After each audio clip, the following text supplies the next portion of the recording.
তিস্তা নদীর চিকন বালারে জলপাই ধারে জপা জপা তিস্তা নদীর চিকন বালারে জলপাই ধারে জপা জপা যাবি না কইসিন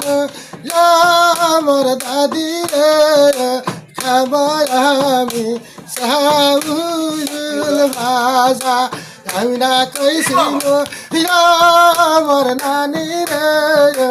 খাবার আমি সাউল ভাজা টাকা নেয় পয়সা নেয় কি দিয়া লিয়া দিব সাউল ভাজা নানি বতানি বালন্দ তুয়া গো লিয়া দিও